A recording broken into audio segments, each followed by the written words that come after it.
Communication সম্পর্কে বেশ কিছু ভুল ধারণা বা মিথ প্রচলিত আছে। এই ভিডিওতে ওই মিথগুলা বা প্রচলিত ভুল ধারণাগুলো নিয়ে আলোচনা করব। এক নাম্বার ভুল ধারণাটা হচ্ছে কমিউনিকেশন ইজ ইননেট, অর্থাৎ কমিউনিকেশন স্কিলটা একজন মানুষের মধ্যে বাই ডিফল্ট থাকে বা একজন মানুষ কমিউনিকেশন স্কিল নিয়ে জন্ম নেয়। এর থেকে বড় ভুল ধারণা আর কিছু হইতে পারে না। Remember one thing, communication skill is not innate, it is developed. আপনি চাইলে প্রতিনিয়ত অনুশীলনের মাধ্যমে কমিউনিকেশন স্কিলটা ডেভেলপ করতে পারবেন, আপনার নিজের মধ্যেও করতে পারবেন, even if you are a poor communicator right now. So কখনো এরকম কোনো কিছু বলে নিজেকে ডিমোটিভেট করবেন না যে সে তো এমনিতেই অনেক ভালো একজন কমিউনিকেটর, এটা এমনিতেই তার মধ্যে আছে, এরকম কিছু হয় না।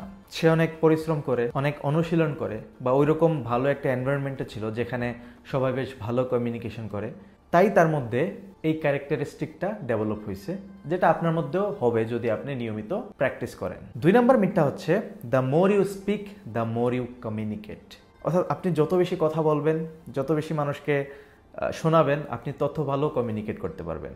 না, এটা কখনো হয় না, বরং মানুষ আপনাকে বাঁচালো বলতে পারে। বিকজ কমিউনিকেশনের ক্ষেত্রে সাইলেন্স এর ভূমিকাটা অনেক।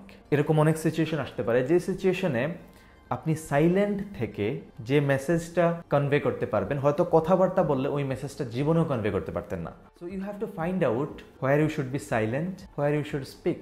3 নম্বর মিথটা হচ্ছে disagreement is the sign of poor communication, অর্থাৎ আপনি যদি এগ্রি করতে না পারেন, আপনার সামনে কোনো একটা প্রস্তাব রাখা হয়েছে, আপনি ওটাতে এগ্রি না, ওটা হচ্ছে পোর কমিউনিকেশনের সাইন। নো, কখনো এরকম হয় না। কোজ আপনার নিজস্ব মতামত থাকতে পারে, আপনি যদি লজিক খাটিয়ে সার্বিক দিক বিবেচনা করে চিন্তা করে দেখেন যে আপনার সামনে যে প্রস্তাবটা রাখা হয়েছে ওইটা সঠিক না বা ওইটা অ্যাকসেপ্ট করা উচিত না, দেন ইউ উইল ডিসএগ্রি।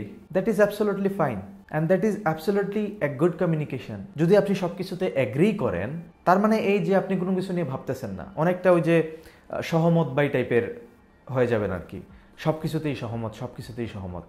না, এরকম করা যাবে না। So remember one thing, you have the right to disagree and it will not affect your communication. 4 নম্বর মিথটা হচ্ছে the more you communicate the better, অর্থাৎ আপনি যত বেশি কমিউনিকেট করবেন তত ভালো। এই মিথটা অনেক বেশি প্রচলিত আমাদের সোসাইটিতে। আমি অনেক জায়গায় দেখছি যে যত বেশি যোগাযোগ করবা তত ভালো। না, এরকম হয় না আসলে।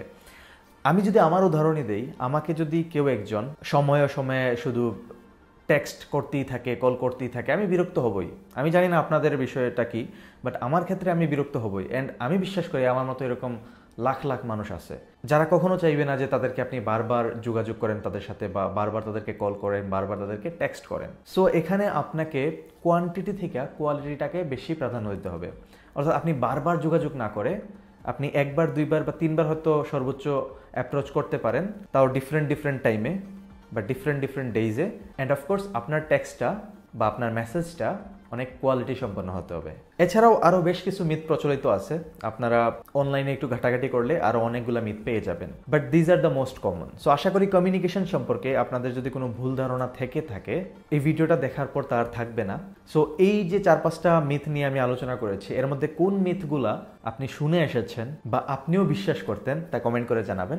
এছাড়াও যদি কোনো স্পেসিফিক মিথ সম্পর্কে আপনার জানা থাকে, তাও কমেন্ট করে জানাবেন। এই ভিডিওটা যদি ভালো লেগে থাকে, দেন অবশ্যই লাইক করবেন, কমেন্ট করবেন এবং আপনার বন্ধুদের সাথে শেয়ার করে দেবেন যারা কমিউনিকেশন স্কিল ডেভেলপ করতে চায়। আর আপনি যদি প্রতি সপ্তাহে একটা করে সেলফ গ্রোথ টিপস পেতে চান, দেন আমার নিউজ লেটারটা সাবস্ক্রাইব করে রাখতে পারেন। এটা সম্পূর্ণ ফ্রি। আর লিঙ্কটা আমি ডেসক্রিপশনে এবং প্রথম কমেন্টে পিন করে রেখে দিব। দেখা হবে পরবর্তী ভিডিওতে।